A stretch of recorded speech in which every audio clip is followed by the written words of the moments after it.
el Centro Apostólico Altar de Jehová de Eclesía presenta lo mejor del trigo. Conduce Lourdes Bravo de Villar.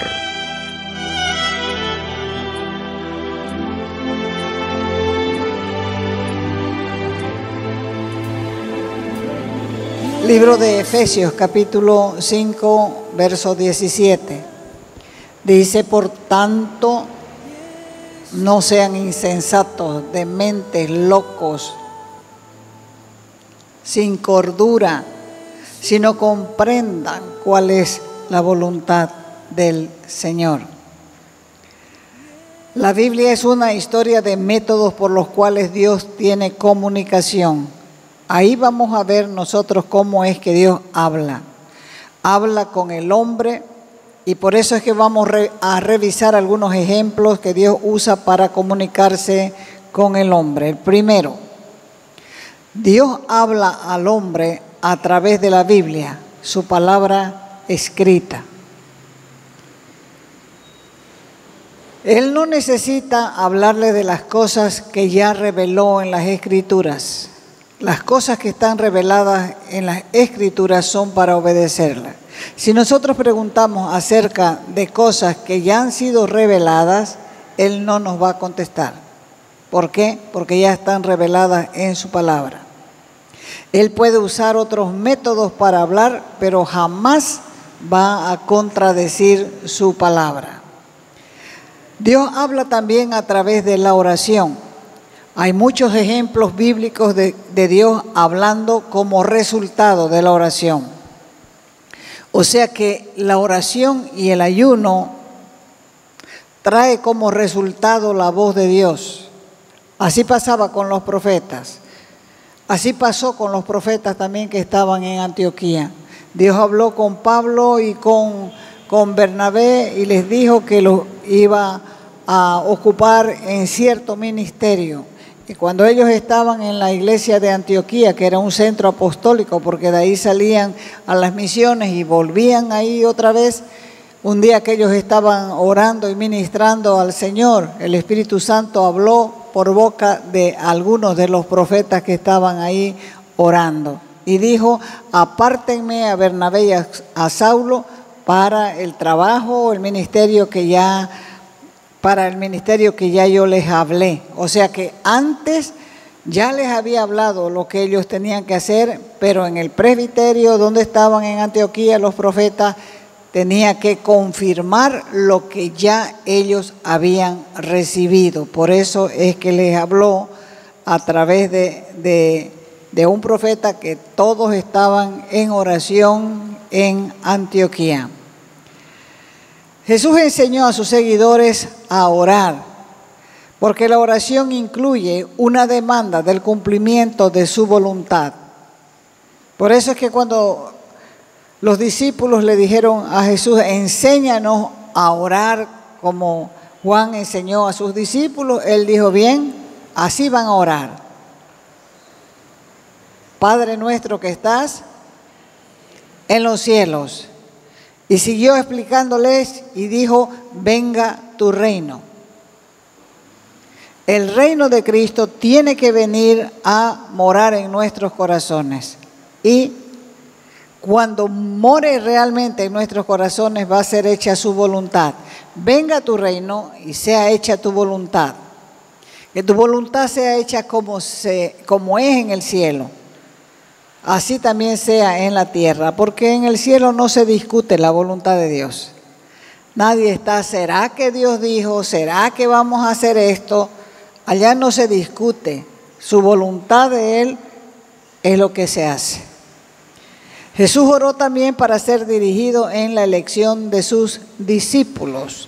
El Evangelio de Lucas, en el capítulo 16, dice que Jesús salió al monte para orar y pasó toda la noche en oración. Cuando se hizo de día, Él llamó a los discípulos y de entre todos sus discípulos escogió a 12 y luego a esos discípulos los llamó apóstoles. Esos son los 12 apóstoles del Cordero. Jesús también oró a su Padre diciéndole: Padre, si quieres, aparta de mí esta copa, pero no se haga mi voluntad sino la tuya. Dios habla a través de consejeros también. Dios comunica su voluntad a través de los consejeros cristianos. ¿Por qué? Porque dice la Escritura que cuando falta dirección, el pueblo cae. Pero en los muchos consejeros hay victoria. Hay personas que van de un lado a otro pidiendo un consejo y al final hacen lo que les da la gana. En realidad no quieren consejo, quieren que una persona de las que han preguntado les avale lo que ellos ya determinaron aquí en su cabeza que van a hacer. Proverbios 12:15 dice: en la opinión del insensato, su camino es derecho, pero el que obedece el consejo es sabio. Dios comunica también su plan, sus deseos a través de la circunstancia. Un ejemplo claro lo tenemos en la vida de José. Eso está registrado en Génesis 37 al 50. Cuenta la Escritura que los hermanos de José lo vendieron como esclavo a Egipto. Pero él, con el correr de los años, después de sufrir 13 años como esclavo, primero en la casa de Potifar, después en la cárcel, 13 años en esa condición, se dio cuenta que Dios lo había llevado allá con un propósito. Y cuando ya vinieron sus hermanos y estaban entristecidos, compungidos de ver lo que habían hecho con su hermano, porque ellos lo llamaban el soñador de sueños. Está registrado en Génesis 45, del verso 5 adelante. Cuando ellos vinieron llorando y les hizo unas pruebas de José para ver si realmente habían cambiado esos 13 años que José pasó como esclavo en Egipto, esos 13 años no salió José de sus conciencias, porque ellos engañaron a su padre. Mataron un cordero, le sacaron la ropa de colores a José, la untaron con la sangre del animal, la trajeron a su padre, le mintieron, le dijeron: un animal ha matado a nuestro hermano. Y de ver que el padre sufría día a día durante 13 años, la conciencia comenzó a molestarle a esta gente, a estos hermanos de José. O sea que José en la cárcel, pero ellos no tenían paz. Y eso no lo olvide, porque usted va a cumplir 30, va a cumplir 40, 50, 70 años y se va a acordar de las cosas malas que hizo. Pero gracias a Dios que el único que no se acuerda de nuestras cosas malas es el Señor, cuando nosotros nos arrepentimos y cambiamos. Y cambiamos. El secreto es cambiar. Así que José les dijo a sus hermanos: no se entristezcan ni les pese, ni estén así agobiados por haberme vendido acá. Porque para preservación, para conservación de vida me envió Dios delante de ustedes. Ya han transcurrido 2 años de hambre en medio de la tierra y todavía quedan 5 más. No habrá siembra, no habrá cosecha, pero Dios me ha enviado delante de ustedes para preservarles descendencia en la tierra y para darles vida mediante la gran liberación. Así que les dijo: ustedes no me enviaron acá, sino Dios, que me ha puesto como protector, como bienhechor de Faraón, como señor de toda su casa y como gobernador de toda la tierra de Egipto. O sea que nadie tiene el control de las circunstancias, ni el mismo José tuvo control de las circunstancias cuando él fue vendido por sus hermanos. Él no sabía que Dios tenía todo bajo control. Cuando usted tenga algún problema y se desespere, recuerde que Dios tiene todo bajo control. ¿Entiende? Todo lo tiene bajo control. Así que cuando fue José vendido por sus hermanos, él no sabía que Dios tenía todo bajo control y que Dios lo había permitido que llegara allá de esa manera para el futuro, para salvar miles de personas en tiempo de una gran hambruna. Pablo también escribió algunas palabras interesantes a los tesalonicenses y les dijo, intenté visitarlo o intentamos visitarlo, porque no andaba solito, sino andaba en grupo. Y en más de una ocasión traté de ir, pero Satanás nos lo impidió, dijo. Así que los impedimentos de Satanás resultaron en un mayor impacto cuando él logró su viaje a Tesalónica. Y es que todas las cosas, como dice la Escritura, como afirma la Escritura, redundan para nuestro bien, a los que conforme a los propósitos de Dios somos llamados. Esa es la historia de los cristianos consagrados. Parece que Dios está sordo a veces, parece que no suceden las cosas, pero Dios lo tiene todo bajo control. Todo, absolutamente todo. Nada ocurre aparte del conocimiento de Dios. Aun cuando las circunstancias nos bloqueen, eso también es voluntad de Dios y sigue estando bajo control. Dios puede tomar cualquier hecho, sea de Satanás o del hombre, y lo va a usar para sus propios propósitos. Y nosotros tenemos una promesa maravillosa con respecto a esto, y está en Romanos capítulo 8, verso 28. Y sabemos, dice, ¿quiénes sabemos? Nosotros, los cristianos, debemos saber. Y sabemos que Dios hace que todas las cosas nos ayuden para bien. ¿A quiénes? A los que le aman. Esto es, a los que son llamados conforme a su propósito. Entonces, la cautela debe ser usada al considerar las circunstancias para poder determinar la voluntad de Dios. Vamos a recordar la vida de Jonás. Dios le dijo a Jonás, vas a ir a Nínive y vas a decirle a ese pueblo que se arrepientan porque viene juicio para el pueblo, para esta nación. Y quiero que les avise y quiero que ellos sepan que voy a decretar un juicio. Pero Jonás no quiso obedecer. ¿Por qué? ¿Por qué no quiso? Porque él conocía a los ninivitas. Habían sido enemigos feroces del pueblo de Israel. Eran sanguinarios, eran unos matones. Y por esa causa él no quería ir. Porque dijo él, Dios puede cambiar de opinión y mejor es que los mate a todos. Entonces no quería para nada.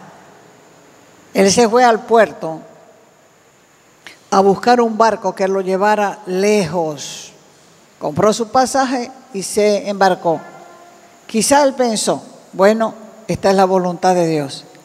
Si vengo al puerto, y quizás hasta lo pensó porque uno aquí en esta cabeza hace castillos en el aire. Me voy a ir al puerto, si encuentro pasaje, es la voluntad de Dios que viaje. Y eso hace la gente. Uno lo ve aquí y dice, ay, Jonás no quiso ir a predicar. Pero eso hace la gente. Voy a llamar, si encuentro pasaje, es voluntad que yo viaje. ¿Hay pasaje para ir a tal parte? Sí, hay 2 vuelos, hay 3 vuelos. Es la voluntad de Dios. Y se van y no es la voluntad de Dios. Y le va re mal. A muchos les va re mal. Pero ni así aprenden. Este aprendió. Pensó, esta es la voluntad de Dios. Está el barco aquí, tengo plata para el pasaje, me voy. ¿Y qué le pasó? Terminó en el fondo del mar. Y ahogándose le dijo, Señor, perdóname, voy a cumplir mis votos. O sea que hacía votos y no los pagaba. Hacía promesas y no las cumplía. Pero cuando ya se vio en las de veras, pero no a todos le pasa eso. Otros se van sin cumplir sus votos y sus promesas. Este nomás está ahí como ejemplo.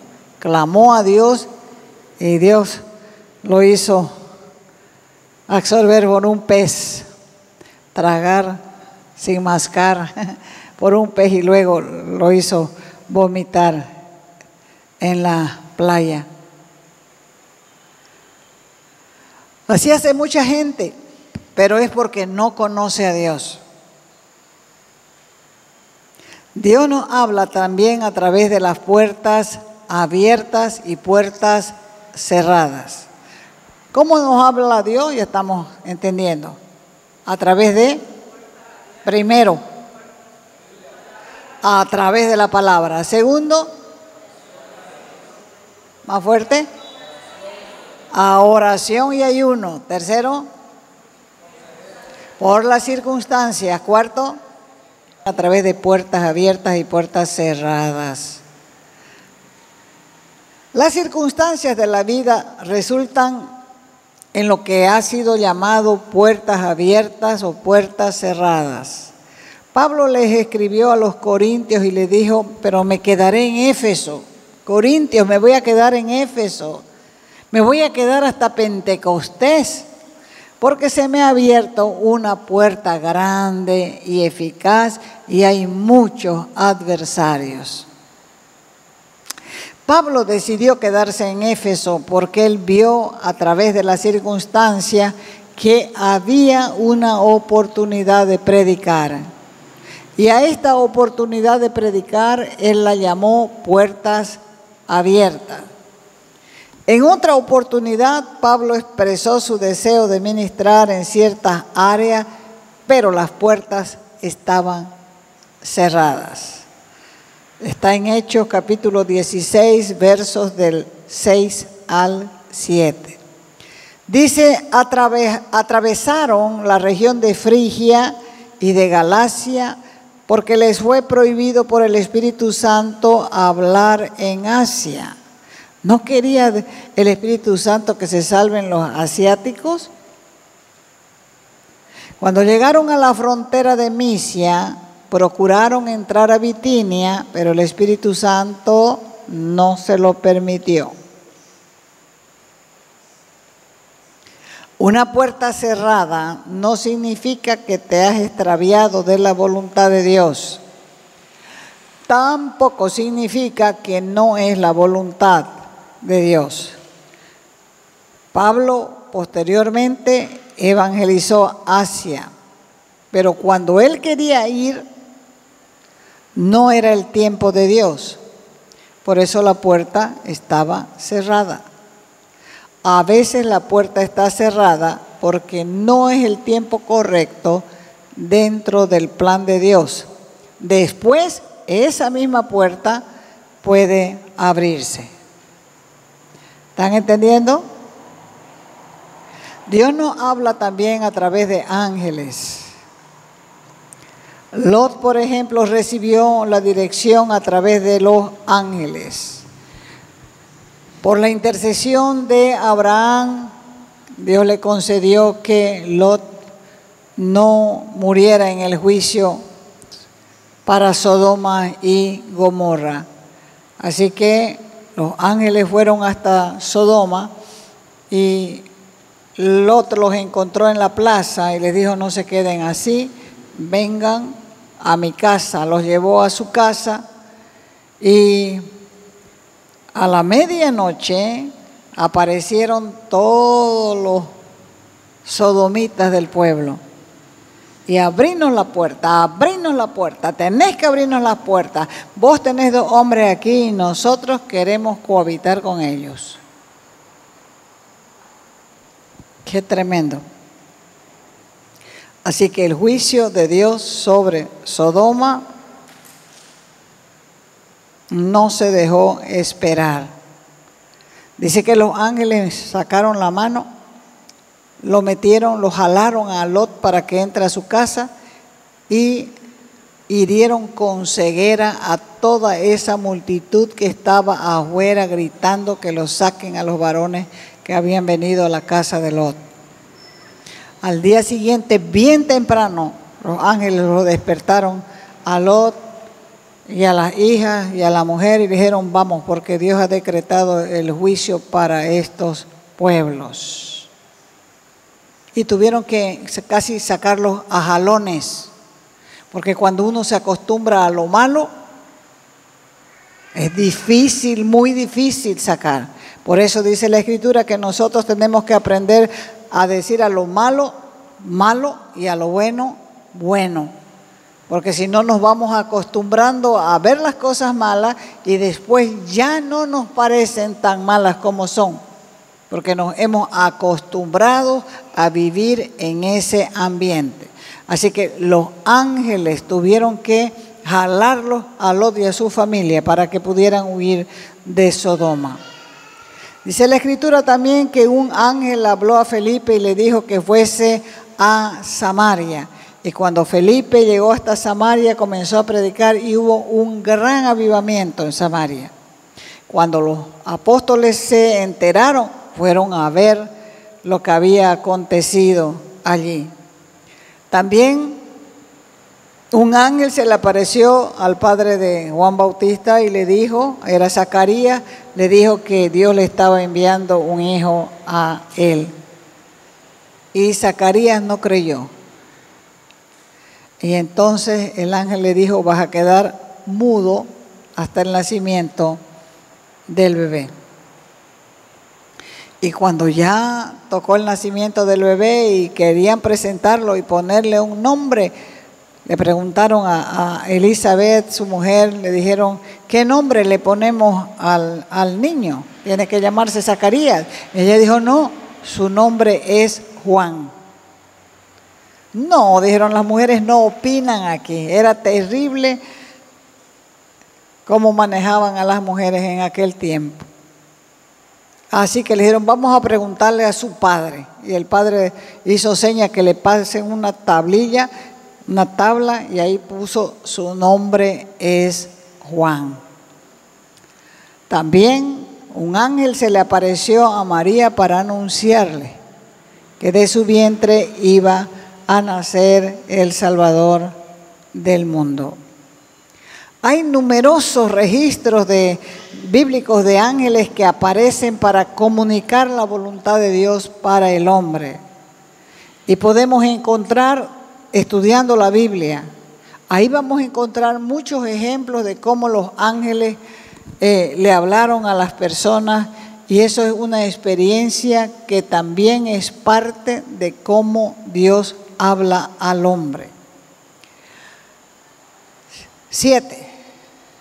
Dios nos habla también por medio de los milagros.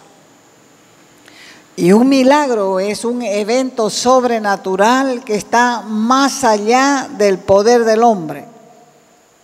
Dios habló a su pueblo por medio del profeta Elías cuando lo mandó a reparar el altar de Jehová que estaba caído en la nación de Israel. Así que cuando llegó la hora de presentar la ofrenda, el profeta Elías se paró delante de todo el pueblo y comenzó a decirles, a llamar la atención del pueblo, y comenzó a orar más bien. Y le dijo: Dios de Abraham, de Isaac, de Jacob, sea hoy manifiesto que tú eres el Dios de Israel y que yo soy tu siervo. Y por tu palabra he hecho estas cosas, yo no me he inventado esta convocación. Porque tú me mandaste a hacerla, yo la he hecho por tu palabra. Y mientras él estaba orando, cayó fuego del cielo, consumió el holocausto, consumió la leña, consumió las piedras, lamió el agua que estaba en la zanja. Y al verlo, toda la gente se arrodilló con la cara en el piso y comenzó a gritar: Jehová es Dios, Jehová es Dios. O sea que Dios usó este milagro para hablar a los hombres que adoraban ídolos y se reveló como el verdadero Dios. Dios también ha revelado su voluntad a través de los milagros de la naturaleza.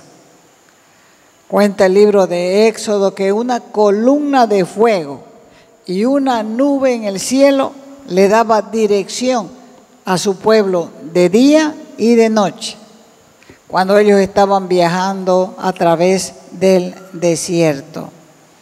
Dice Éxodo 13, Jehová iba delante de ellos. O sea que la columna iba delante del pueblo. El pueblo tenía que esperar que la columna se levante para poder caminar.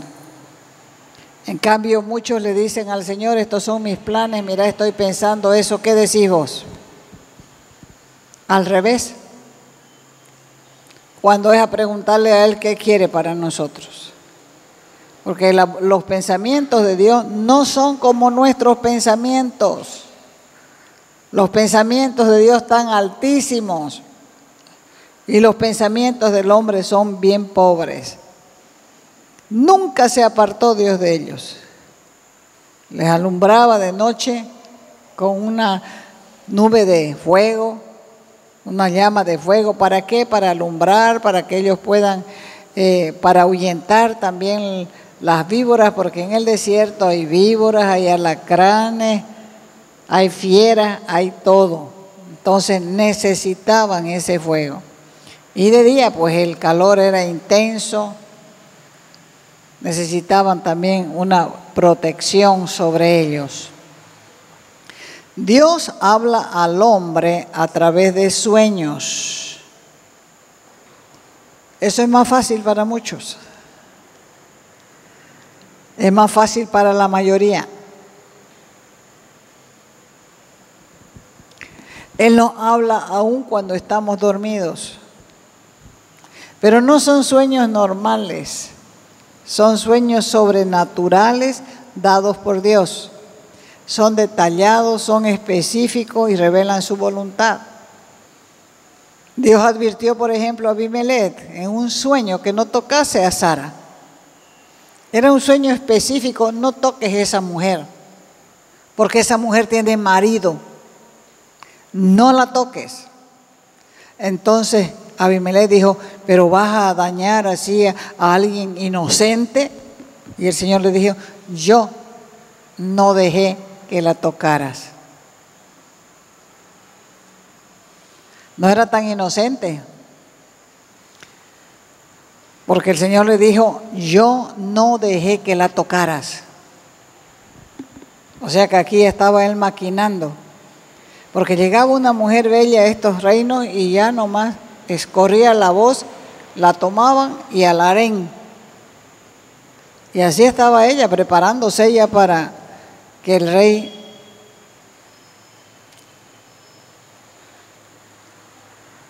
la lleve a su alcoba. Dice también la Escritura que un ángel le habló a Jacob en su sueño para recordarles de sus votos a Dios. Muchas veces le habló Dios a Jacob. Entonces, si nosotros ahorita preguntamos cuántos han recibido sueños, la mayoría va a decir: yo una vez esto, Dios me dijo esto en sueños, Dios me dijo esto otro en sueños, porque Dios habla en sueños también. Te invitamos a nuestras conferencias los días viernes y sábados a las 20 horas y los domingos a las 10 de la mañana y a las 20 horas. Calle Nicolás Suárez, esquina Félix Pinto.